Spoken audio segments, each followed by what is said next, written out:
East Bengal just cooked us bro. സത്യം പറയാലോ എനിക്ക് അറിഞ്ഞുകൂടാ. അതായത് ഈ ISL സീസണിൽ ഈസ്റ്റ് ബംഗാൾ ടീമിലെ പ്ലേയേഴ്സ് എല്ലാവരും ഇത്രയും കോർഡിനേഷനിൽ കളിച്ചത് ഞാൻ കണ്ടിട്ടേയില്ല. ഞാൻ കഴിഞ്ഞ വീഡിയോയിലും പറഞ്ഞിരുന്നു, അതായത് വിഷ്ണുവും ദിമിത്രിയോസും ഒക്കെ നമുക്കെതിരെ വരുമ്പോൾ ഒരു ഒരു ഒരു ഒരു പ്രത്യേക പവർ ആയിരിക്കും എന്നുള്ളത്.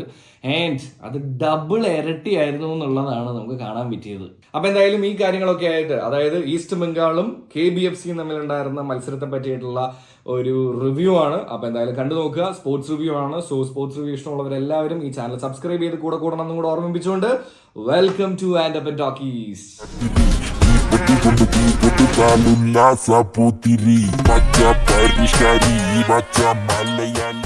Guys we are cooked.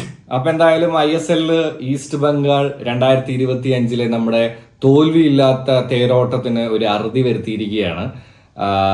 നല്ല വെടിപ്പിന് തോറ്റു 2-1.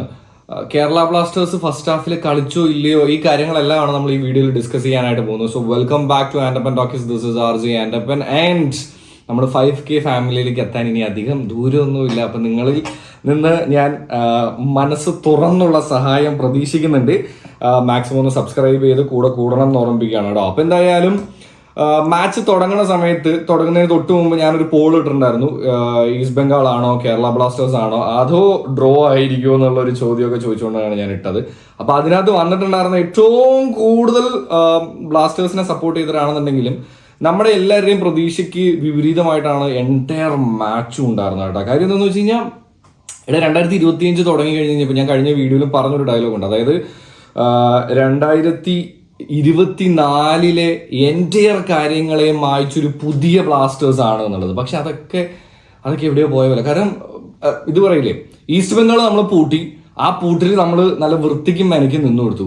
എനിക്കറിയില്ലടാ, ഞാൻ എൻ്റെ ഓർമ്മയിൽ ഈ സീസണിൽ, അതായത് ഈ ISL സീസണിൽ ഈസ്റ്റ് ബംഗാൾ ഇത്രയും കോർഡിനേഷനിൽ കളിച്ചിട്ടുണ്ടോ എന്നുള്ളത് ഒരു വലിയ സംശയമാണ്. ഞാൻ ഇത്ര അടിപൊളിയായിട്ട് കളിക്കുന്ന ഈസ്റ്റ് ബംഗാളിനെ കണ്ടിട്ടേ ഇല്ല. ആൻഡ് ലെഫ്റ്റ് വിങ്ങിൽ കളി തുടങ്ങിയ സമയത്ത് ലെഫ്റ്റ് വിങ്ങിൽ ഉണ്ടായിരുന്നത് നമ്മുടെ ജീക്സൺ സിംഗ് ആണ്. ജീക്സൺ സിംഗിന് ഫസ്റ്റ് ഒരു 10-15 മിനിറ്റോളം അത് ഹാൻഡിൽ ചെയ്യാൻ പറ്റുന്നില്ലായിരുന്നു. എൻ്റെ മാച്ചിലും പുള്ളിക്ക് പല സമയത്തും കുറച്ച് പ്രശ്നങ്ങൾ ഉണ്ടായിരുന്നെങ്കിൽ പോലും പുള്ളി കയറ്റി വിടുന്നുണ്ടായിരുന്നില്ല എന്നുള്ളതാണ് കേട്ടോ. ആൻഡ് ഫസ്റ്റ് ഹാഫിലൂടെ എനിക്ക് വിഷമം തോന്നിയൊരു കാര്യം എന്താണെന്നറിയോ, 15 മിനിറ്റ് കഴിഞ്ഞ് കഴിഞ്ഞപ്പോൾ ലൈവ് വിൻ പ്രോബബിലിറ്റി എന്ന് പറഞ്ഞിട്ടൊരു സാധനം വരും. അപ്പൊ അതിനകത്ത് ഏകദേശം 40% ഈസ്റ്റ് ബംഗാളും പിന്നെ ഉള്ളത് 31% കേരള ബ്ലാസ്റ്റേഴ്സും, ബാക്കി ഡ്രോയ്ക്കുമാണ് ചാൻസ് എന്നുള്ളത് പോലെയാണ് വന്നത്. അത് കഴിഞ്ഞ് കഴിഞ്ഞാൽ അരമണിക്കൂർ കഴിഞ്ഞ് കഴിഞ്ഞപ്പോൾ 69% ഈസ്റ്റ് ബംഗാൾ ജയിക്കും എന്നുള്ള പോലെ. കാരണം ഫസ്റ്റ് ഹാഫിൽ എവിടെയും കേരള ബ്ലാസ്റ്റേഴ്സിന്റെ ഒന്നും നമുക്ക് കാണാൻ പറ്റിയില്ല എന്നുള്ളതാണ് കേട്ടോ. കാരണം ഈസ്റ്റ് ബംഗാളിന്റെ ലെഫ്റ്റ് വിങ്ങിൽ ഈ പറയുന്ന പോലെ അവരുടെ പ്ലേയേഴ്സ് ഇല്ലായ്മയും ബാക്കി കാര്യങ്ങളും ഒക്കെ ഉള്ളത് കൊണ്ട് തന്നെ സ്വാഭാവികമായിട്ട് അവരുടെ ജീക്സൺ ആണ് കളിക്കുന്നത്. ജീക്സണ് പരിചയമില്ലാത്തൊരു ഒരു ഒരു ഒരു ഒരു ഒരു ഒരു പൊസിഷനാണ്. അതിനെ യൂട്ടിലൈസ് ചെയ്യാൻ പോലും നമുക്ക് പറ്റിയില്ല എന്നുള്ളതാണ് നമ്മുടെ ഏറ്റവും വലിയ മിസ്റ്റേക്ക് കേട്ടോ. പിന്നെ എനിക്ക് തോന്നിയൊരു കാര്യം എന്താണെന്ന് വെച്ച് കഴിഞ്ഞാൽ, നമുക്ക് നല്ല പ്രഷർ ഉണ്ടായിരുന്നു. മിഡിലൊക്കെ പല സമയത്തും ആൾക്കാരെ കാണാത്ത പോലെയാണ് പേഴ്സണലി എനിക്ക് തോന്നിയത്. എവിടെ പോയി നമ്മുടെ താരങ്ങൾ എന്നുള്ളൊരു അവസ്ഥയിലായിരുന്നു. ആൻഡ് പിന്നെ തോന്നിയൊരു കാര്യം എന്താണെന്ന് വെച്ച് കഴിഞ്ഞാൽ, സച്ചിൻ മച്ചാൻ മാക്സിമം ഒക്കെ ശ്രമിച്ചു. രണ്ടാമത്തെ ഗോളൊന്നും ഒരിക്കലും തടയാൻ പറ്റില്ല. കാരണം നമ്മുടെ ഫ്രണ്ടിൽ ബൗൺസ് ചെയ്ത് കയറി വരുന്ന ഗോളൊക്കെയാണ്. അതൊക്കെ തടയണമെങ്കിൽ എനിക്കറിയില്ല, അങ്ങനെ ആരെങ്കിലും ഒക്കെ ഉണ്ടാവും, തടഞ്ഞിട്ടൊക്കെ ഉണ്ടാവും, അങ്ങനെയല്ല ഞാൻ പറഞ്ഞത്. പക്ഷെ എന്നാലും അതൊക്കെ ഭയങ്കര തടയാൻ പാടുള്ളതൊക്കെയാണ്. പക്ഷെ എന്നാലും പുള്ളി എൻ്റെ ഓർമ്മ ശരിയാണെന്നുണ്ടെങ്കിൽ അവരുടെ ക്യാപ്റ്റൻ സിൽവ ഒരു ഷോട്ട്, ഒരു ഫ്രീ കിക്ക് എടുത്തിട്ടുണ്ടായിരുന്നു. അത് ഡയറക്റ്റ് പുള്ളി നേരെ സച്ചിൻ്റെ അവിടേക്ക് അടിച്ച സാധനം പിന്നെയും പുള്ളിക്കാരൻ തട്ടിയിട്ട് ഫ്രണ്ടിൽ ഇട്ട് കൊടുത്താണ്. അത് എന്തോ ഭാഗ്യത്തിന് ഗോളാവാത്തതുകൊണ്ട് നമ്മൾ രക്ഷപ്പെട്ടു. അല്ലെങ്കിൽ ഇതൊന്നും അല്ല സ്കോർന്ന് എനിക്ക് തോന്നുന്നു. പിന്നെ എനിക്ക് തോന്നുന്നു സെക്കൻഡ് ഹാഫ് എത്തിയപ്പോൾ ഒന്ന് ഉഷാറായ കേരള ബ്ലാസ്റ്റേഴ്സിനെയാണ് നമ്മൾ കണ്ടത്. പക്ഷേ ഫസ്റ്റ് ഹാഫിൽ ഒരു ഷോട്ട് ഓൺ ടാർഗറ്റ് പോലും നമുക്ക് അടിക്കാൻ പറ്റിയില്ല എന്നുള്ളതാണ് കേട്ടോ. അവിടെ തന്നെ ഏകദേശം നമ്മൾ തോറ്റു എന്നുള്ള കാര്യം, അതായത് we are cooked bro, cooked. കാര്യം എന്താണെന്ന് വെച്ച് കഴിഞ്ഞാൽ, കഴിഞ്ഞ പ്രാവശ്യം ഞാൻ പറഞ്ഞു, അതായത് നമുക്ക് ടോപ്പ് 6 ഉറപ്പിക്കണം എന്നുണ്ടെങ്കിൽ ഇങ്ങനെയുള്ള മത്സരങ്ങൾ, അതായത് ഈ മത്സരവും ചെന്നൈക്കെതിരെയുള്ള മത്സരങ്ങളും ഒക്കെ പിടിച്ചടക്കാൻ പറ്റിയാലാണ് നമുക്ക് അതൊന്ന് ഉറപ്പിക്കാനായിട്ട് പറ്റുള്ളൂ. ഇപ്പൊ നമ്മൾ എന്ത് ചെയ്തു കൊടുത്തു എന്ന് വെച്ച് കഴിഞ്ഞാൽ, സീസണിൽ നിന്ന് തന്നെ ഔട്ടായോ എന്ന് വിചാരിച്ചിരുന്ന ഈസ്റ്റ് ബംഗാളിന് 17 പോയിന്റും കൂടെ കൊടുത്ത് അവർക്കും ഈ പറയുന്ന പോലെ തന്നെ ടോപ്പ് 6 എത്താനുള്ള ഒരു ചാൻസസും കൂടെ നമ്മൾ ഇട്ടുകൊടുത്തു എന്നുള്ളതാണ് ഈ മത്സരത്തിൽ ഉണ്ടായിട്ടുള്ള ഒരു കാര്യം. മൊത്തത്തിൽ ആരെയും എടുത്തു പറയാനോ തളർത്തി പറയാനോ ഒന്നുമില്ല. പക്ഷെ എന്നാലും അതിൽ വേറൊരു ഒരു കാര്യം കൂടെ ഉണ്ട് കേട്ടോ. അവരുടെ 7 നമ്പറിൽ കളിക്കുന്ന റിച്ചാർഡും അതുപോലെ തന്നെ നോവയും തമ്മിൽ ഇടയ്ക്കിടയ്ക്ക് ഒരു ഫൈറ്റൊക്കെ ഉണ്ടായിരുന്നു. ആൻഡ് അതിൽ സത്യം പറയാലോ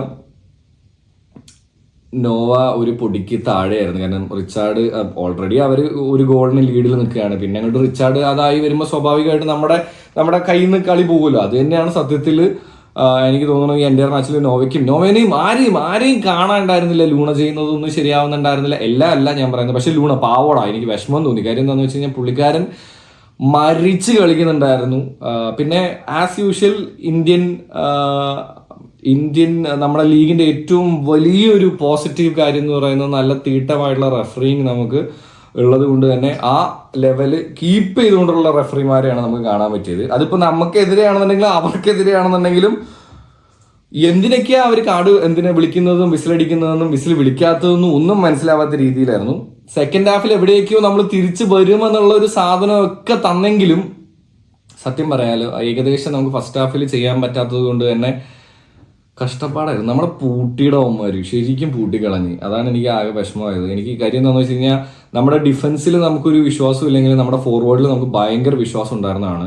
ജീസസിനൊക്കെ 2-3 ചാൻസ്, നോവയ്ക്കും നല്ല അടിപൊളി ചാൻസസ് കിട്ടിയതാണ്. എന്നിട്ടും അത് കൺവേർട്ട് ചെയ്യാൻ പറ്റാത്തതാണ് ഈ തോൽവിയുടെ കാര്യം. ഇനിയിപ്പോൾ നമുക്ക് എല്ലാ മാച്ചുകളും ഇപ്പോൾ ഈ ഒരു മാച്ച് നമുക്ക് വിൻ ചെയ്തിരുന്നെങ്കിൽ സ്വാഭാവികമായിട്ട് ചെന്നൈക്കെതിരെ കളിക്കുമ്പോൾ കുറച്ചും കൂടെ ധൈര്യത്തിൽ കളിക്കുമായിരുന്നു. ഇത് പിന്നെയും നമുക്ക് കുറച്ച് പ്രശ്നം അല്ലെങ്കിൽ പ്രഷറിലേക്ക് നമ്മളെ തന്നെ തള്ളിയിട്ടിരിക്കുകയാണെന്നുള്ളതാണ് പേഴ്സണലി എനിക്ക് തോന്നിയത്. എന്തായാലും എൻ്റെ പ്രഡിക്ഷൻ അപ്പം എന്തായാലും നിങ്ങളുടെ അഭിപ്രായങ്ങളും താഴെ കമൻറ്റ് ചെയ്യുക. എന്തായി ഈ മത്സരത്തിൽ നിങ്ങൾക്ക് തോന്നിയെന്നുള്ളതും കൂടെ ഒന്ന് താഴെ കമൻറ്റ് ചെയ്യുക കേട്ടോ. അപ്പം എന്തായാലും വീഡിയോ കണ്ടവരെല്ലാവരും ഒന്ന് ലൈക്ക് ചെയ്ത് സബ്സ്ക്രൈബ് ചെയ്ത് കൂടെ കൂടണം. ഞാൻ പറഞ്ഞില്ല 5K ഫാമിലി ഒന്ന് എത്താനായിട്ട് നിങ്ങൾ സഹായിക്കണം ഗൈസ് പ്ലീസ്. അപ്പോൾ എല്ലാവരും ചിൽ കുപ്പിച്ചിലായിട്ടിരിക്കുക. ചെന്നൈക്കെതിരെയെങ്കിലും നമുക്ക് ജയിച്ച് തിരിച്ചു വരാൻ പറ്റട്ടെ, നമുക്ക് 6ലേക്ക് കയറാൻ പറ്റട്ടെ.